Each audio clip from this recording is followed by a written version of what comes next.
A questão é a seguinte: nós temos um preso político.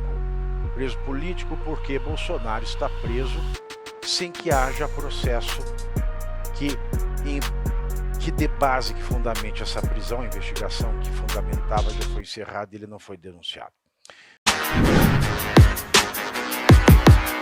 Olá, é do Carvalho, melhor canal de corte do YouTube. Fala pessoal, se você curte o meu conteúdo, saiba que ele só continua porque tem gente que apoia. E você pode fazer o mesmo com um pouco mais de $5 por mês. Simples, entre em www.paulofigueiredoshow.com/apoie e use o cupom da descrição e tá pronto. Desde já, meu obrigado. Nós temos então Bolsonaro sequestrado por Moraes, porque uma prisão sem razões jurídicas é um sequestro. Sequestro é você tirar a liberdade de alguém sem motivo, sem justo motivo pelo direito.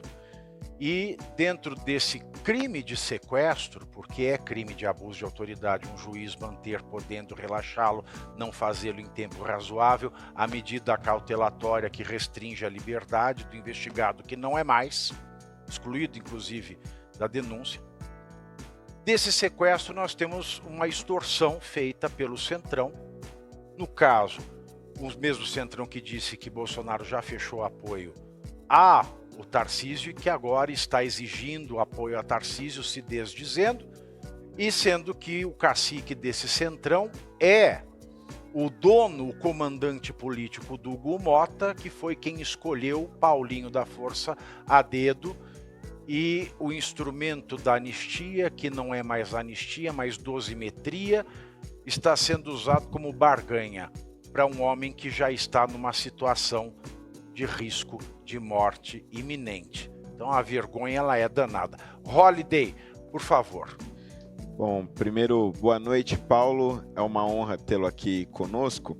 E eu gostaria de perguntar o seguinte: quando a gente olha esse cenário, a gente percebe que esse centrão que tenta se colocar como bolsonarista e que foi aliado do governo Bolsonaro, pelo menos em parte do governo, agora, representado aí nesse momento principalmente pela figura do Ciro Nogueira, não quer de forma alguma... Até porque o Rueda não tá muito bem na fita para ficar aparecendo dando entrevista, né? Pois é. Vamos combinar. Esse centrão, ele não quer de forma alguma um membro da família Bolsonaro como candidato a presidente da República.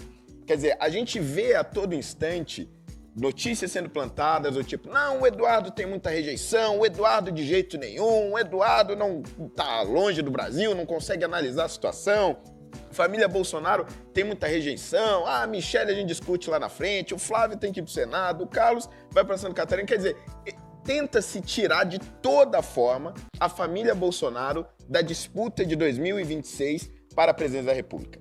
De um lado, a gente entende o medo dessas pessoas do Supremo. É o rabo preso, é a covardia, é a submissão.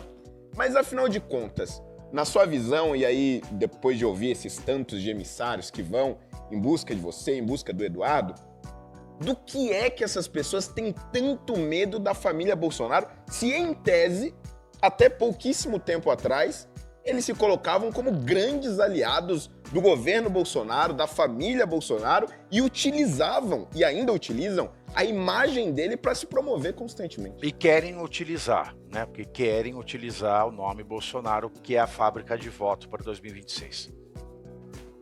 O que é o nosso movimento? E aqui eu me incluo nesse sentido dentro do movimento bolsonarista, chamado assim. O que se chama de bolsonarismo no Brasil é globalmente um movimento nacional populista. É o que se chama hoje em dia de direita, é um movimento nacional populista, que tem essa característica mais patriótica e mais populista. Por que ela é populista? Porque ela entende que há uma elite. Ela pode ser intelectual, ela pode ser financeira, ela pode ser política, ela pode ser acadêmica, que se apoderou dos instrumentos de poder e passaram a determinar como a sociedade vai viver, em geral, em benefício próprio. Então, quando você vê numa foto o Paulinho da Força, que é um suplente a deputado federal por São Paulo, ou seja, não obteve os votos sequer de fato para ser eleito deputado federal. Você tem o Michel Temer, que é um político cuja última eleição por conta própria disputou foi em 2006. Né? Michel Temer foi vice-presidente e depois presidente porque concorreu junto com a Dilma. E o Aécio Neves, que já foi de um grande expoente político para um cara que quase não é deputado, quando você vê essas pessoas decidindo o destino do Brasil, essa é a fotografia que explica o nosso movimento. O que é o movimento? São as pessoas que se revoltaram contra este pequeno grupo de uma elite decidindo os rumos do Brasil inteiro. E elas decidem, por exemplo, o que seus filhos vão aprender na escola. Elas decidem o que deve ser a comida que você vai usar, se você pode ou não abrir o seu negócio dentro de uma pandemia. E isso em conluio, por exemplo, com uma imprensa, como você vê o Grupo Globo, que é a voz do establishment. Então, o que é o Bolsonaro? O que é o Donald Trump? O que é o Javier Milei? O que é a Meloni? O que é o Nigel Farage? O que são essas pessoas no mundo inteiro? São a revolta do homem comum contra essa elite que determina como que nós queremos viver a custo dos nossos dinheiros, né, do nosso sustento. Fala pessoal, tá gostando desse vídeo? Não esqueça de deixar o seu like e se inscrever no canal Olavo Edu Carvalho para receber notícias quentíssimas todos os dias. Isso ajuda demais o nosso trabalho e o YouTube irá recomendar para mais pessoas. Da nossa produção. O Jair Bolsonaro é, portanto, a representação do antissistema. Ele consegue, como Donald Trump conseguiu em 2016, ser antissistema o tempo inteiro? Não. E é por isso que, muitas vezes, pessoas do sistema, como Ciro Nogueira, se uniram por conveniência a Jair Bolsonaro. Ciro Nogueira faz negócio onde for mais lucrativo. Então ele consegue ser ministro do governo Bolsonaro, ao mesmo tempo, na semana, até um mês atrás, estava na base de sustentação, na base de apoio do governo Lula no Congresso, e agora já desembarcou do Lula porque já percebeu que o governo Lula naufragou completamente. Mas ele é parte do sistema. O que o Supremo Tribunal Federal faz, o que a Globo faz, o que o Ciro Nogueira faz e o que todos esses agentes fazem é garantir que o nosso movimento, que é o movimento das pessoas comuns, trabalhadoras do campo, da cidade, pessoas comuns do Brasil, consiga ter a sua vontade representada nas urnas. Então, Jair Bolsonaro, Donald Trump ou Javier Milei, o que quer que seja na sua representação, é o maior pavor que essas pessoas têm. Então elas precisam encontrar uma alternativa para que elas, percebendo que o governo Lula naufragou, e que é um mar de corrupção e ineficiência, e que o Brasil não consegue sustentar esse grau de corrupção e está à beira de uma falência, eles falam assim, não adianta a gente matar a galinha dos ovos de ouro. Nós precisamos de um candidato que proponha as políticas eficientes da direita, mas, ao mesmo tempo, permita que o sistema faça o que sempre fez. E eles enxergam, na figura do governador Tarcísio, o candidato perfeito. Porque Tarcísio não vai brigar contra o sistema, certamente não irá brigar contra o sistema, não brigou contra o sistema até agora, é uma pessoa simpática à China, é uma pessoa simpática às ideias globalistas, é uma pessoa que acha que o Alexandre de Moraes a gente não vence, a gente se junta a ele. Tarcísio tem essa postura, que é a postura pró-sistema. Eu tenho dúvidas, porque eu sou uma pessoa, o Pavinato sabe disso, eu sou uma pessoa muito inocente, eu sou uma pessoa muito ingênua. Então, por ser uma pessoa muito ingênua, eu tenho dúvidas se o governador Tarcísio ele está fazendo parte disso ou não. Eu até acredito que não. Eu acredito que o governador Tarcísio está sendo empurrado para a posição de candidato a presidente.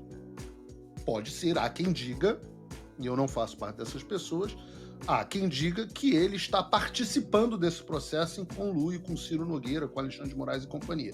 Volto a dizer, eu não acredito. Mas é inequívoco, isso aí é um fato, e está explicitado hoje na entrevista do próprio Ciro Nogueira, que o sistema quer muito empurrar Tarcísio para ser o candidato, de forma que não seja de maneira alguma Jair Bolsonaro ou Eduardo Bolsonaro. Então eu vou fazer um resumo e você, se tiver algo errado, você me corrija ou acrescente mais o que você quer. Nós temos emissários que a imprensa nos diz que procuram você e procuram Eduardo Bolsonaro nos Estados Unidos e falam Mas em não nome chegaram. de alguém que não pode falar porque está calado, está sequestrado num exercício de abuso de autoridade, num exercício de tortura, porque é alguém que está com sérias complicações de saúde que se complicam ainda mais com o engendramento de uma briga entre pai e filho. E quem conhece a relação que o Bolsonaro tem com os filhos sabe que ele não é pai, ele é mãe dos filhos.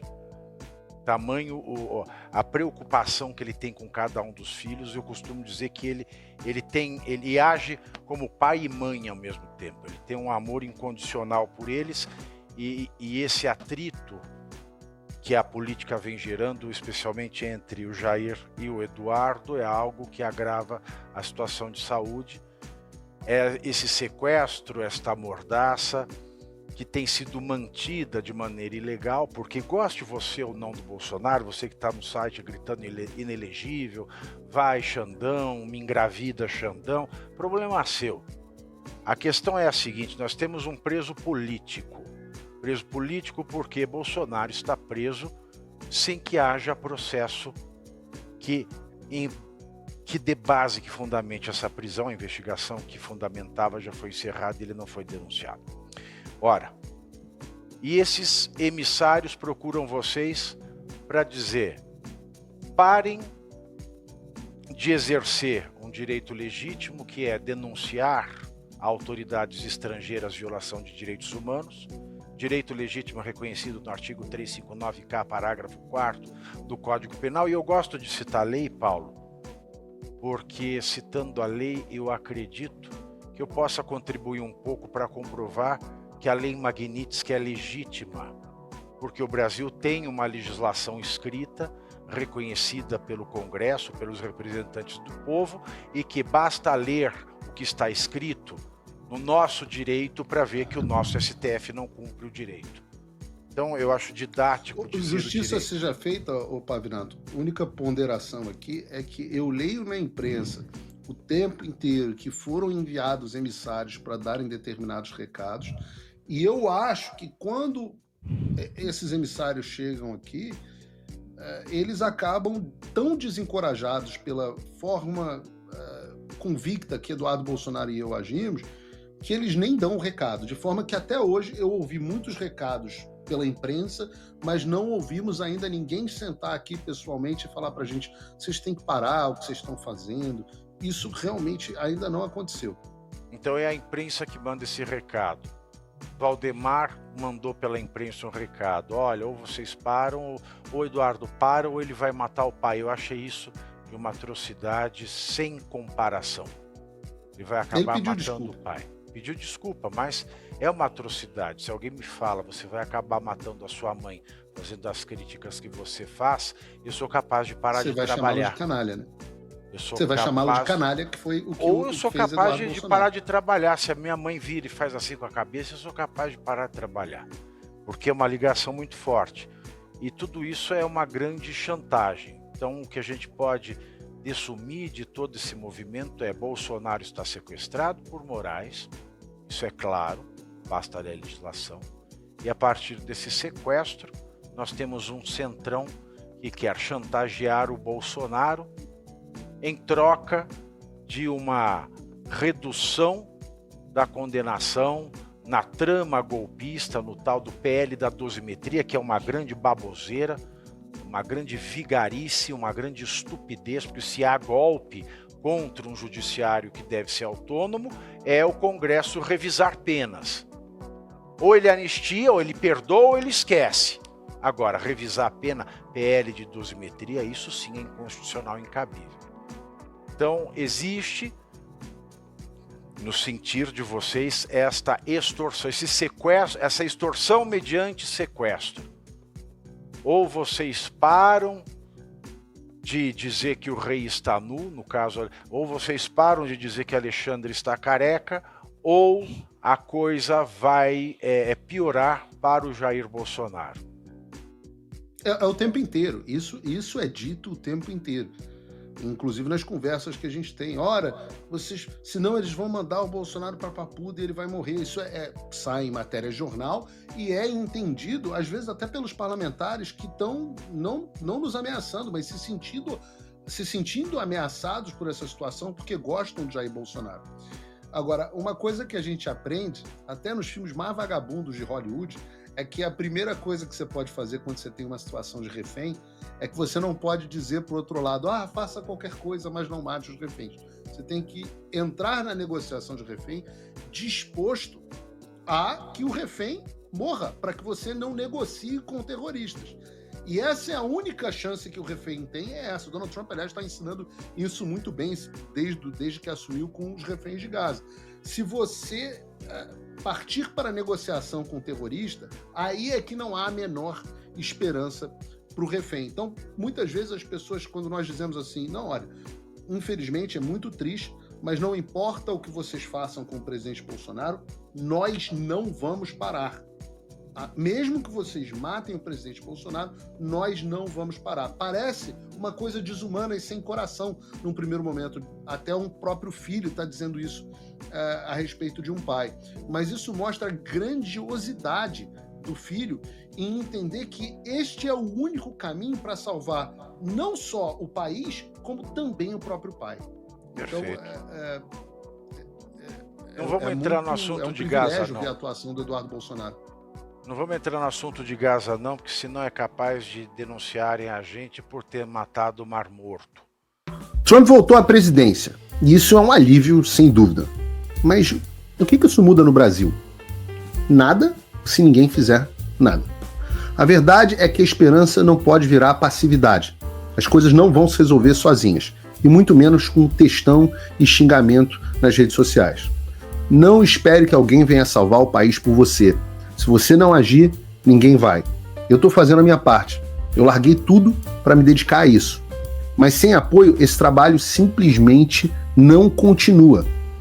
Quer saber como pode ajudar sem sair da sua rotina, sem sair da sua vida? Simples. Apoie quem está na linha de frente. Acesse www.paulofigueiredoshow.com/apoie e com apenas $5 por mês você mantém esse trabalho vivo. Se você puder mais, considere a possibilidade de se tornar meu patrono Gold e tenha acesso ao meu grupo privado no WhatsApp, onde você participa das discussões que guiam o conteúdo e muito mais. A diferença entre quem só assiste e quem faz parte da mudança é a atitude. Obrigado por assistir o vídeo até o final. Se você já chegou até aqui, confere se já está inscrito no canal e se já deixou aquele like generoso. Estamos quase chegando a 1 milhão de inscritos e a sua ajuda é muito importante para levar o canal Olavo Edu Carvalho mais longe. Até o próximo vídeo, meus amigos. E neste momento é muito fácil aos defensores do plano alegar isso é uma teoria da conspiração.